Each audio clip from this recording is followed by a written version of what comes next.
Yo, I'm out on the water today and I want to talk to you guys about a few tips and techniques that I wish I had known before I started Euro Nymphing. Tip number one is to get a Euro specific rod. At the time, Euro rods were pretty expensive, but I think it probably would have been worth it in the long run. They make such a big difference. When I first started, I started out with a 9-foot 5-weight and I tried to make it work. I built my own leader and it was awful. I couldn't cast, I couldn't do anything. It was really tough. So I think that the first tip that I would give you is to go out and get that Euro rod. You know, Orvis makes one that's cheap and Echo makes one. They're both in that $200 range. I would recommend to go out to your fly shop and check those out. If you can't, you can always browse eBay. There's lots of used deals out there now that the Euro rods are so popular. There are so many on the market that you can pick up for a pretty good price. Today I came out and I'm going to try to Euro Nymph with a 9-foot 5-weight just to show you guys that you can do it, but it's not the easiest. So here's some footage of me doing that. Okay, so I have my 9-foot 5-weight, which was kind of the rod that I started with when I first started fly fishing, and that I used primarily as an indicator rod and to throw bigger dry flies. I'm going to try to see for you guys if I can catch a fish using just the 9-foot 5-weight in this run here to catch a fish without a Euro rod. So this is 9-foot 5-weight. I'm using a little copper chicken noodle soup fly, and let's see if we can get it done with that on this rig. It's going to be a little bit harder, but I just want to show you guys it can be done, but it's not ideal. I don't quite have the same reach that I would have, and I think with a Euro rod, and I think the thing that is the hardest with this setup, there's a fish, is that I don't have the tippet protection. So I have 6X on here. Let's see if we can land this guy on the 9-foot 5-weight Euro Nymphing.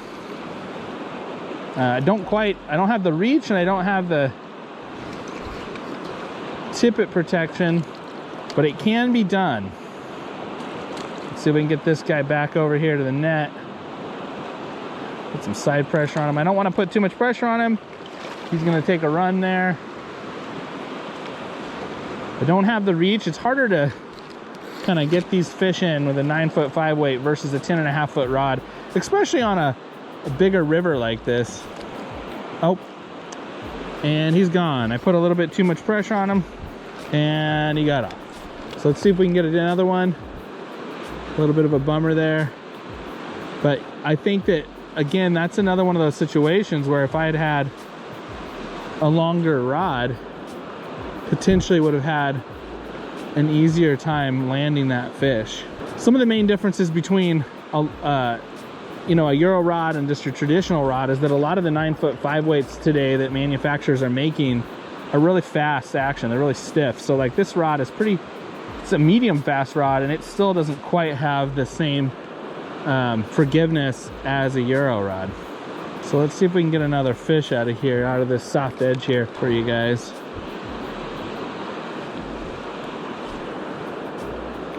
So that pink beaded chicken noodle soup is coming through, but that fish just flipped off. See, I don't quite have the reach that I would with a longer rod. I want to kind of get out there just a little bit further into this kind of soft spot of this run, and it's fairly limiting with this rod to do that. I have to use my feet more, and I have to kind of go to the fish. So you can see I'm using a pretty ultralight leader on here, basically a straight 3X leader for my Euro leader on this reel, on this rod here, with a Euro line. And it's doing an okay job, but not a great job. That was a stick. Okay, this number 2 thing that I want to talk to you guys about is fly choice. I wasn't sure which Euro nymphs to start with. I just kind of would go into the shop and pick things out of the bin. I wasn't tying them at that point, and I wasn't really sure. It was all new. And so I think that if I was going to give a new person to Euro nymphing 2 flies to use that work worldwide, that would be the pheasant tail and the waltz worm. If you tie those flies in a size 16 with a 2.5, a 3mm, and a 3.5mm bead, tungsten bead that is, You can fish those anywhere, and those would be the only 2 flies you would need. And by doing that, you're simplifying the process of learning, and you're just focusing on fishing now. You're not thinking about the fly. And those 2 flies are kind of where I would start out if I had the chance to do it over again. And I would just learn how to cast and do all that stuff and not worry about the flies. So those are the 2 flies I would use. Okay, I've switched it up, and I now have on waltz worm and a pheasant tail, like I mentioned in the video. And I'm gonna see if I can catch a fly on those 2, catch a fish on those 2 flies, just to show you guys how effective they really are. Got a nice soft pocket here, nice soft edge. See if we can find a fish sitting in here. This is a good spot for them to be holding in right now. There's a boulder pocket there. It's good water. There's a fish. I don't know what he ate. So wait and see. Let's see if we can land him though. Might be a whitefish. He's kind of dogging me like a whitefish. Don't know what he ate yet. Haven't seen him yet. It's a good fish, whatever it is. Even if it is a whitefish, it's fat.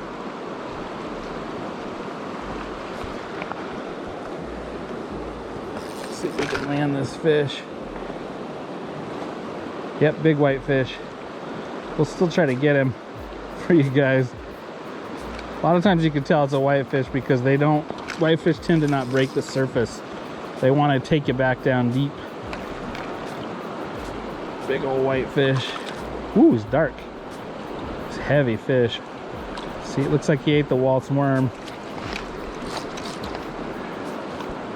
See if we can get him. Oh, head up. That is a really dark fish. I'm surprised. They're usually green and real silvery, but this one's real dark. I don't know if possibly spawning. Gosh, heavy fish.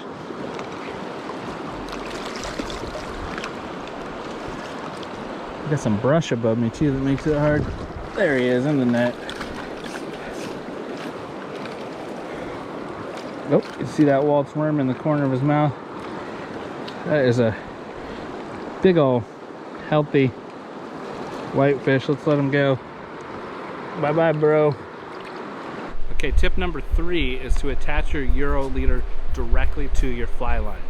If you go on a fly shop and pick up just like a Rio Euro leader, just to begin with, they will have a loop on the end, and I would encourage you to cut that off and find a way to tie a needle nail knot or a micro loop in your fly line and connect that directly to that leader. There's lots of videos out there online for this, and I'll put some links in the description for that.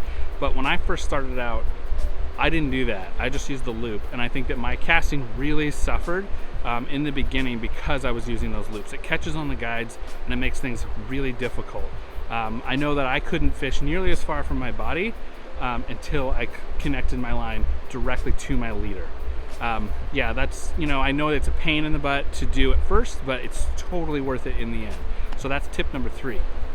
Okay, number 4, I would recommend starting out casting really close to yourself. You don't always need to cast out as far as you possibly can to catch fish. A lot of the time those fish are right in close to you, just a couple feet off the bank a lot of times, just right in front of you. Earlier in this video you saw me hook a fish on the 9'5" weight right next to me. That fish was not very far away. You don't necessarily have to cast out there to get those fish. I think a lot of times people think they need to just cast out to the middle of the river, and that is not always the case. Okay, new spot. I'm going to start with these same 2 flies, pheasant tail and the waltz, and I'm going to start with these flies just right off the edge of this bank here. I'm barely casting off the edge, maybe 3 feet, 4 feet.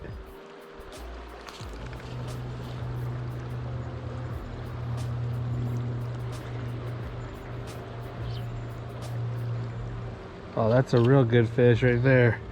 I don't know if you guys can see that, but I can't do anything with this fish. He just ate that and thumped.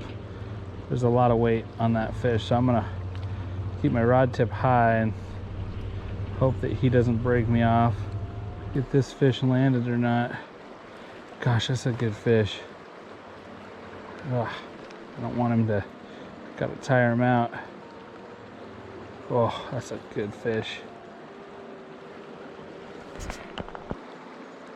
He just will not. I can't do anything with him. Can't get his head up at all. I can't do anything with him. And I don't want him to break off. So colored up. Let's see if I can get him over it. Oh, he's almost ready. Almost ready.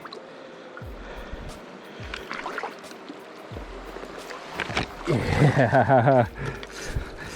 That's a tank. Look at that fish, you guys. Such a pretty fish. Man. Look at that fish. That's a fat fish right there. Such a good red side there. Let's let him go. Here we go. See you later, buddy. Okay, you guys saw that fish. That was a sweet fish. Pretty big, colored up, beautiful red side. Still have some room left in this run. I'm gonna try working up it, see if there's any other fish that want to eat. Let's get to it. Okay, tip number 5 is to fish the lightest tippet that you can possibly get away with. Meaning, a lot of times I fish 6X, and I know that when I was first starting out, I fished a lot of 4X, and that's what a lot of fly shops will tell new people to do, is to fish 4X, because it gives them a lot of room for error, right? But when you fish that heavier tippet, you can't get your flies down quite as deep as easily. So you end up fishing heavier flies to accommodate that thicker tippet. So I would just encourage you to fish 5, 6, 7X and give it a try. See how it works for you. Those Euro rods really protect tippet well. And I find that you can get away with a lot lighter tippet than you think you can. So that's tip number 5.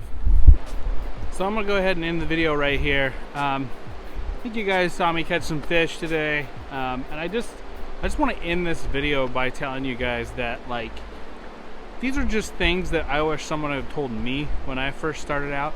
I think they would have jump started some things. These are just ideas, okay? None of this stuff is a hard and fast rule. I encourage you guys to experiment and try different things. I think that's the way we get evolution within the sport, is by trying new things. So yeah, give it a try. Let me know how it works for you guys. Leave a comment down below. What are some of the things that you guys wish that you had known? Be sure to check out my video next week, and like and subscribe. Thanks, guys. See you next time.